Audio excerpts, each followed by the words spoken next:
Hey, my bones. SilverDFanng with more YouTube reactions. Right this time of the docket, we got What Was a Viking Funeral Really Like? By Tasting History. I don't know what I just kind of accent I did, but it felt wrong, so I'm sorry if I offended. But yeah, no, we've done Tasting History before. Max Miller really not only digs into the food, but the history, and it's a fun combination. And we learned every detail of a fancy person's Viking funeral. Yeah, it's a lot. I'm sorry. Enjoy. I used to think that I wanted a Viking funeral. I know, right? Why do you think I do these? Okay. What was a Viking funeral really like? Tasting History with Max Miller. This is really cool. We've done a couple of Tasting Histories. Dude both looks at the history, but also the food culture, and he really deep dives.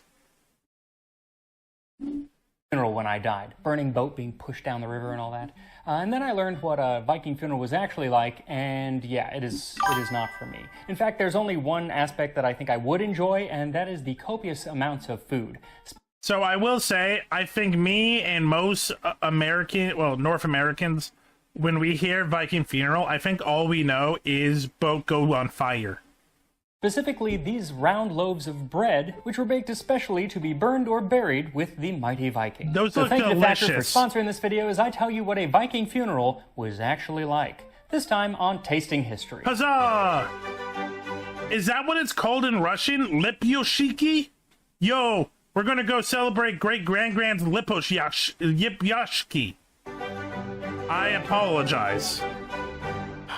Holland gonna get a real Viking funeral, I hope. We know far less Holland is going to get a Viking funeral in every country in the world when he dies. than we probably would like to know, because for the most part, what we know about them comes from outsiders writing about them, people writing hundreds of years after the end of the Viking Age, and of course archaeology. And it's the archaeology that can tell us a bit about what this Viking funeral bread was like. Now, this bread was baked for the purpose of being laid at the side of the deceased, kind of as a little snack on their way to Valhalla. And there was no one way that this bread was made. Different fragments have been found at different burial sites, like the one at Birka in Sweden. Remember, when your grandma dies, pack her a lunch for heaven. And with some amazing technology, they've been able to determine what some of the ingredients in the breads were. Most of them were made up of a combination of different flours that were sifted to be very, very fine, kind of the most expensive flour that you could get. Okay. Each loaf was a combination of different flours like barley, oat, wheat, rye, and even ground up peas. And then there was usually some sort of seed, like flaxseed, added as well. And then for the liquids, sometimes it was done with water, but more often it was some sort of dairy, like milk or butter or whey or buttermilk, or blood, because baking bread with blood is an excellent way to preserve the blood. And I've actually already made Viking blood bread on... Okay. Kind of looking good. Blood bread kind of looks good. It looks like dark rye. On the channel before, so problem is English don't have sounds Russians have. Yeah, I've learned that the Russian dialect, it has a couple of extra sounds that I've never heard. Have opted to use buttermilk. I remember chocolate bars with bull blood in Russian. I'm not gonna lie. For this recipe, what you'll need is 1 cup or 120 grams of rye flour, 1 cup or 120 grams of whole. But I grew up with Portuguese cooking where we use like tripe and like blood and like organ meat, so I'm used to that stuff. Wheat flour, 3/4 cup or 80 grams of oat flour, 1.5 teaspoons of salt, 2 tablespoons of flaxseed, and 3/4 cup or 175 milliliters of buttermilk. Good like I old said, this bread buttermilk was meant to be eaten by the deceased on their journey to the afterlife. Very Egyptian. But since I am a living person, I do need something a little bit more substantial, which is why I made a wonderful lunch from today's sponsor, Factor. Factor, which is owned by HelloFresh, delivers chef-crafted, ready-to-eat meals right to your door. Incoming at break. Plus, I don't care about Factor. I will say, though, usually when they use blood, it's just as a thickener. You don't actually taste blood in most foods. 20% off of your next month of orders. That's Tasting History 50 at Factor 7 next month of orders.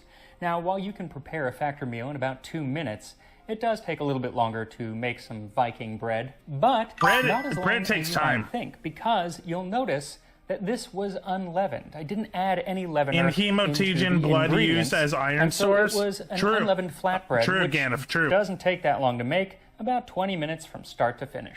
All you do is mix your chosen flours together, add in the salt and the flaxseed, and then pour in your buttermilk, and start to work everything together until it forms a dough. What you're looking for is a fairly dry dough. You want it to kind of come together so you can knead it well. Now, usually I only knead bread for maybe like 15 minutes by hand, but because of the low gluten content in these flours, I had to knead this for about 25 minutes before it became smooth enough that I could divide it into a dozen pieces. You gotta punch your Viking bread. You gotta treat it like a real Viking. You gotta yell at it. You gotta tell it to go to war. You gotta put a horn hat on it.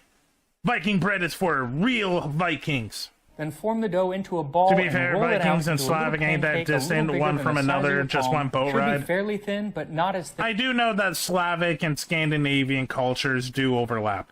Thin as a tortilla, even though these do kind of end up looking like little burnt tortillas. Then you can either bake these out on an open fire, like on a stone, or if you have a kitchen, which most Vikings would not have had a kitchen, but if you have a kitchen, then you can just put a dry pan on your stove and cook them on there. No! So heat it over medium-high heat, then toss on a loaf and let it cook. We find round stone. We fire. Why is my Viking caveman? It's about 45 seconds to 1 minute on one side, and then you can flip it. You should see a bit of coloring, maybe even some char on that cooked side, and you'll know that the second side is done when it starts to puff up. Then take it off the heat and let it cool for just a moment before you poke a hole through the middle. That's also how you do pita bread. Now, why, you may ask, am I poking holes in my bread? That is because they had... I think what he means is they didn't have, like, a stove. They had, like, furnaces and, like, open stoves, kind of like fire pits, but, like, not a stove, I think is what he's saying. Because that's how many of the loaves were found in these burial sites. They were found with holes in the center and then strung through on a ring. Best keychain ever.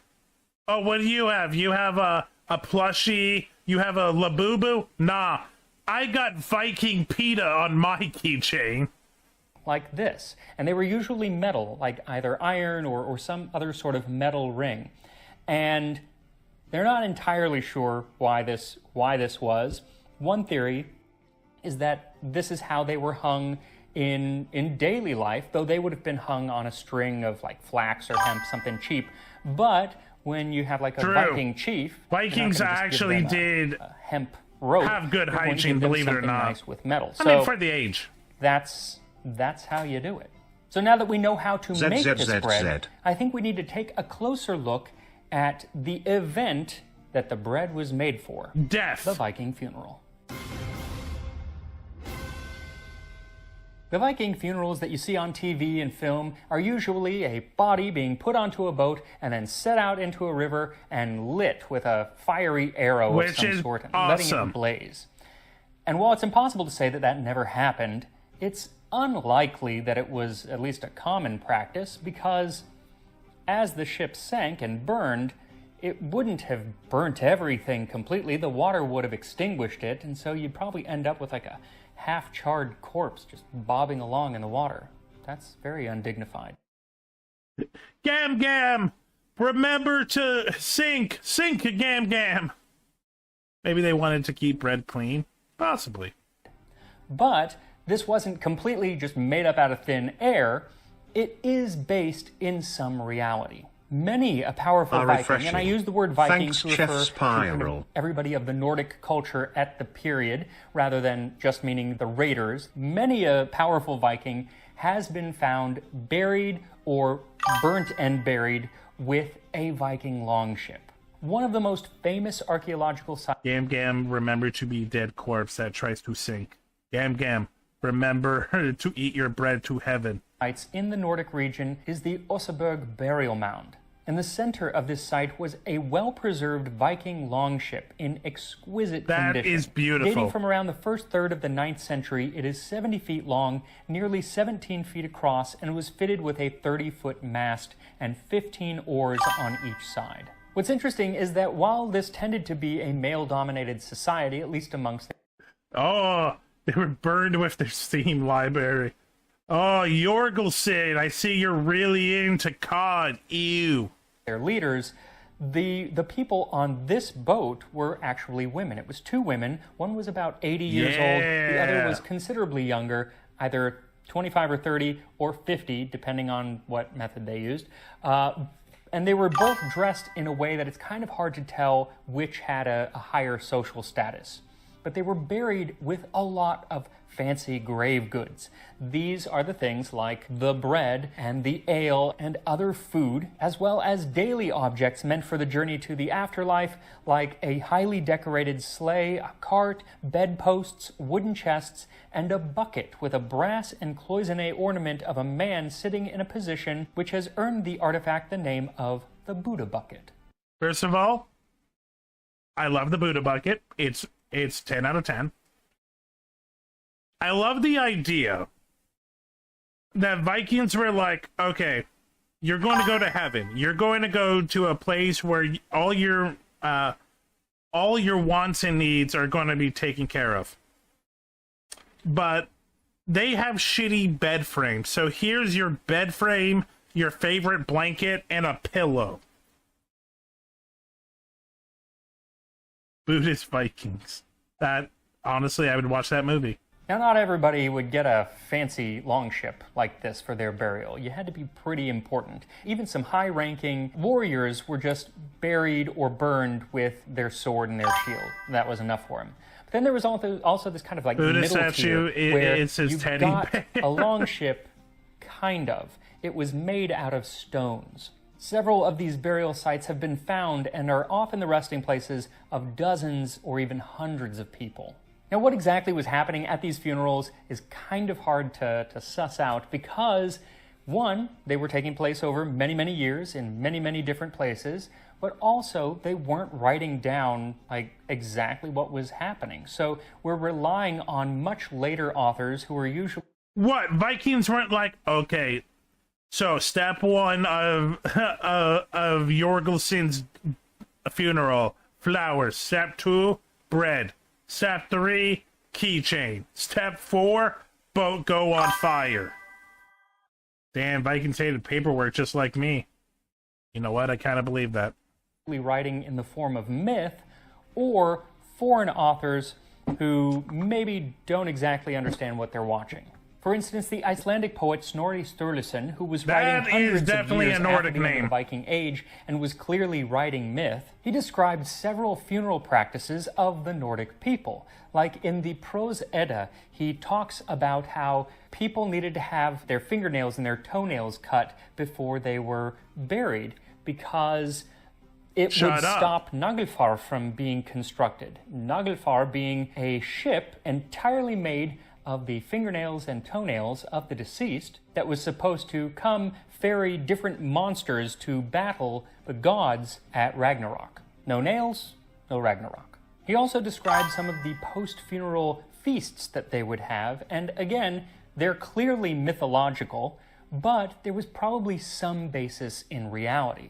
Then the funeral feast was held for the Niflungs, and at this feast Gudrun had mead poured into the flagons for King Atli. There was no lack of strong drink there, so that most of the company had fallen asleep where they sat. But what I left out was the definitely mythological part of the flagons being made of Gudrun's own sons' skulls. Yeah! Because they didn't drink out of skulls, they drank out of horns and cups, just like regular people. Yes! What, you don't drink out of the skull of your enemies?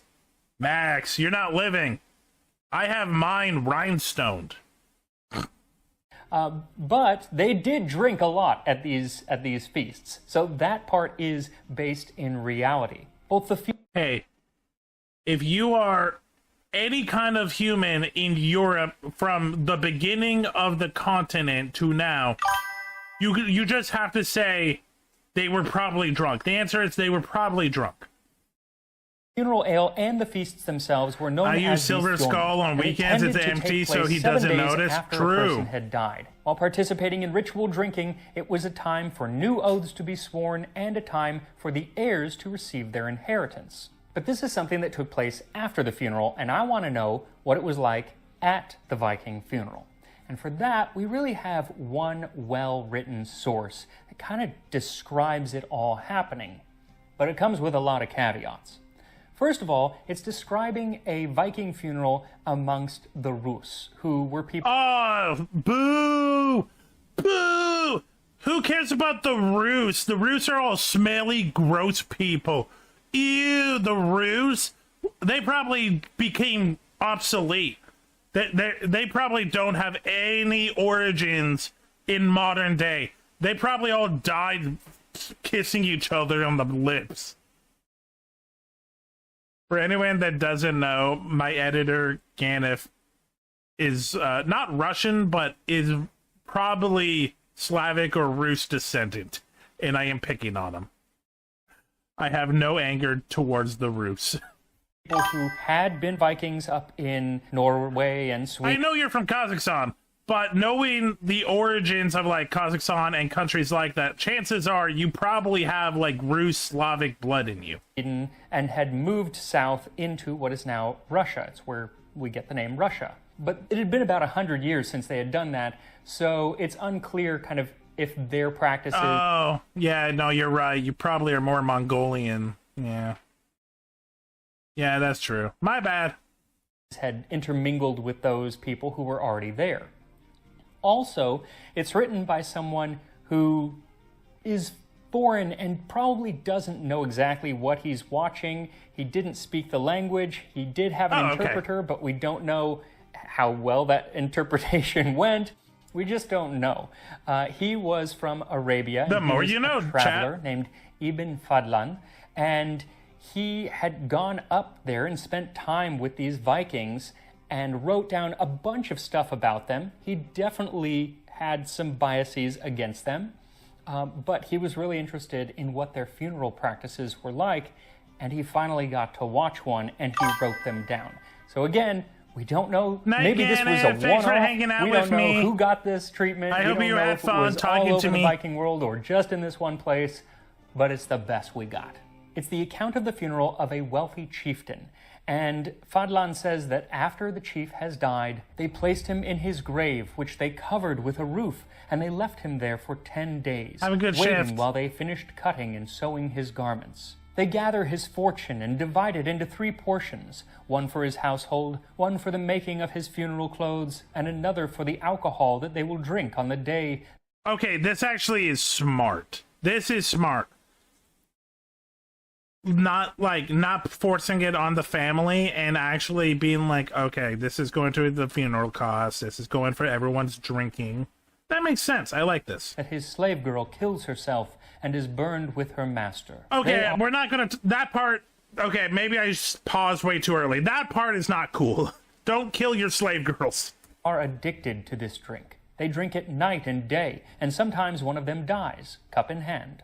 Now, exactly what this drink was, he doesn't say. He actually calls it nabit, which is an Arabic drink that at the time was made from like fermented dates or raisins and could be intoxicating, but they wouldn't have had that where he's writing this. So he's probably just saying it's an intoxicating drink. So maybe it was some sort of ale or kvass or mead. Who knows? But it was definitely intoxicating. So in addition to the drinking, he says that they are preparing to make him clothes. And that is definitely a practice that was popular up in the Nordic countries around this time as well. And because he's a wealthy man, they are fancy clothes. The finest trousers, leggings, boots, and tunic. And why does this man look so angry?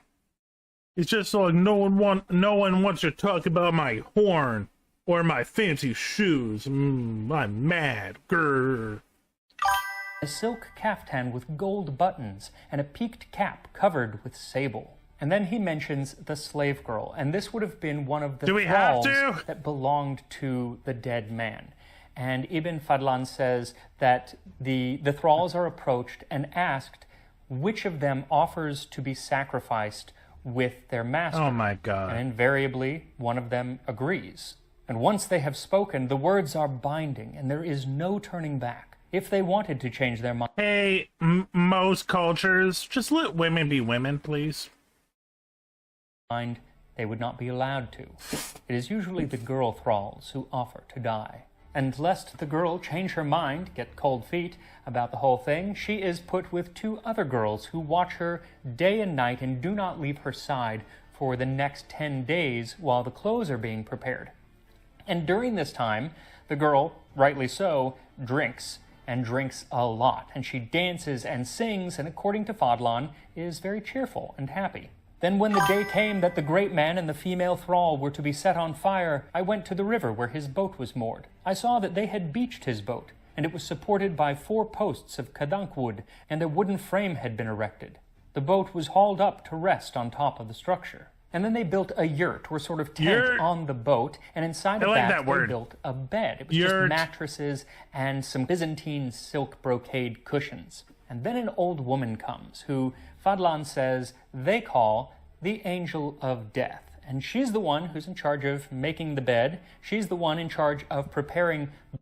How fucked up is, like, your day-to-day if you're the Angel of Death? It's like, you know that people around you do not want to see you.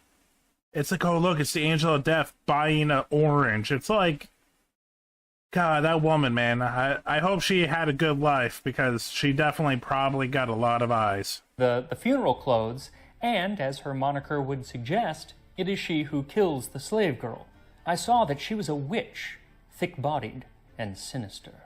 And only when she's arrived do they exhume the body. I think they just called her fat. They dress it in the clothes, and then they bring it aboard the ship.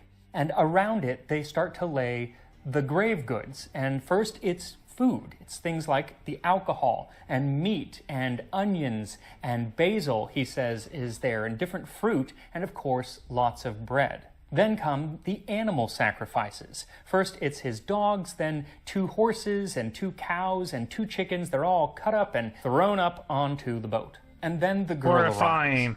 And at this point, I am going to give you a warning. I'm also going to give you a warning.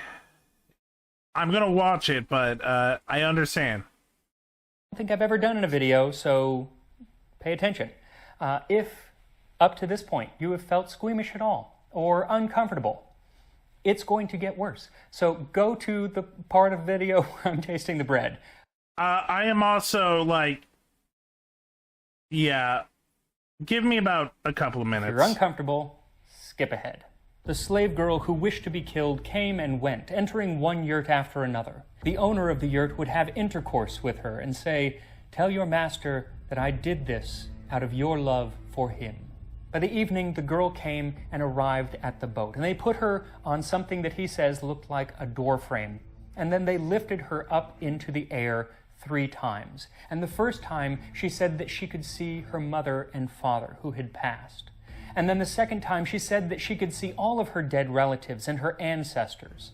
And the third time they raise her up, she says that she can see paradise itself, and there is her master, and he is calling for her, and she is ready to join him. Then she, too, goes up onto the boat, and she takes off all of her jewelry, her rings and bracelets, and she gives some of them to the Angel of Death, and then she gives the rest to the 2 girls who have been with her, who, Ibn Fadlan now tells us, are the daughters of the Angel of Death. Angels in training, I guess. It's a good angel program. You got to start them young. And so they take all of her worldly goods, and then she drinks. She drinks a lot. She drinks so much that Fadlan says that she's in a stupor and she can't even walk right, and she has trouble making her way into the tent.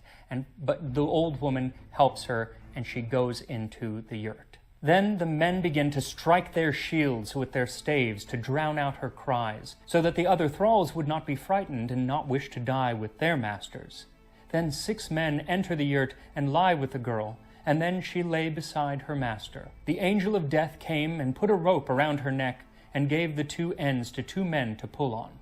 Then she advanced with a broad-bladed dagger and began to plunge it between the girl's ribs again and again as the two men strangled her until she was dead.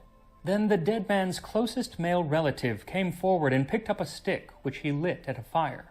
He walked backwards, completely naked. He set fire to the wood beneath the boat. The people came forward with sticks alight with fire and threw them upon the wood. Were they also the naked? Wood caught fire, then the boat, the yurt, the dead man, the girl, and everything else on board caught fire. A fearsome and violent wind began to blow. The flames grew higher and higher and blazed fiercely. While Ibn Fadlan is watching this take place, God damn. a Viking near him starts to tell him why they burned and cremated their bodies rather than burying them. And he's actually kind of rude about the whole thing, but he tells him why they He's do probably this. drunk. We burn them in the fire in an instant, so that at once and without delay they enter paradise. The wind will come to take him away within an hour. And indeed, not an hour had passed before the ship, wood, girl, and master were no more than ashes. Again, this is the part of like Viking culture that is probably one of the most disgusting in the world. A lot of cultures, you're a slave till death. The Vikings is like, no, you're a slave till eternity. It's like, God damn, you guys suck. And dust. So this story may seem a far cry from food history. It's important. It's important. And it is in many ways, but it's not really. Because what I've found is while I do research on food, I'm always coming across these stories that are so interesting, but are real, have nothing to do with it, except that they do, because they're always intertwined. Yeah. Yes, the food is a bit player, but just as important as it is, as the Vikings said, that the chieftain is able to float away on the wind to Valhalla, it's just as important that... This is actually what I really like about Max's... Like, I watch a lot of cooking stuff, and I watch a lot of history stuff, but I love his blend. Because the truth of it is, a lot of these foods are like 5 to 10 minute videos. The history is cool, but it would be bad. Like, it wouldn't be fun. It would be very dry. So the combination is very nice. That he I'm has Dolph. food and drink and sustenance to take with him. And they believe that when he gets to Valhalla, he's going to go to Odin's mead hall and feast with all of the other dead warriors that went before him. And it's one reason that I love food history, because it is integral to all of the stories I end up reading. And it kind of gives that tie to someone who lived so long ago. Like, I have nothing in common, really, with a Viking chieftain from the 10th century. I got a couple of things, but not much. Except that I do, because I eat. He ate, I eat. And so it's really cool that on the show I can eat what he was actually going to eat, or a version of it. And that is this bread that was made specifically for Viking funerals. Now, I did eat some right when I took it off of the griddle, and it was nice and warm. But now it's been a few minutes, so now it's about room temperature. But still, it's nice and soft. It looks good. If you bake it longer, it looks like a good flatbread. It will become more like a cracker. But I wanted it nice and soft, so here we go. It looks like a good pita. Tastes kind of like pita. I'm not surprised. It's actually really flavorful. The buttermilk was a good idea. Fat? Yeah, fat is always good. Because of all those different flours involved, it's a unique so much taste. more complex. It has a lot more depth than just plain wheat bread. I do think that it would be great with some butter. Yeah. And they ate a lot of butter. Butter was a big thing in Nordic culture, in Viking culture, because that was kind of a show of wealth, was having butter. So yeah, I'll probably put some butter on this and try I mean, it if you have a bucket full of butter in 2026, I think you're also rich. again later, but everything is better with butter. True. Now, I'm going to include links to both a video that kind of tells more of the narrative of Ibn Fadlan's time with the Vikings, as well as a link to all of his writings on the subject that you can go read. It's really, really interesting, but it's, you know, some of it's a little bit graphic, like I said. Vikings but this is are the kind of stuff that you'll get. Vikings are not a PG people. Sign up for the Tasting History newsletter by visiting tastinghistory.com. Extra little things that I come across while doing research for different videos. And yeah, I have lots more Viking videos. So that was a lot of fun.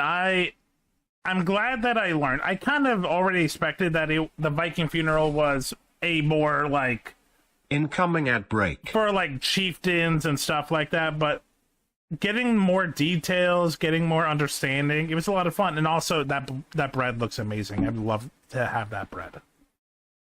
Hey, thanks for checking out this video. Check me out on Twitch, SilverDFanng, 2 N's in Fang. Check me out on Twitter and Blue Sky under the same name. Also TikTok. Have a great night.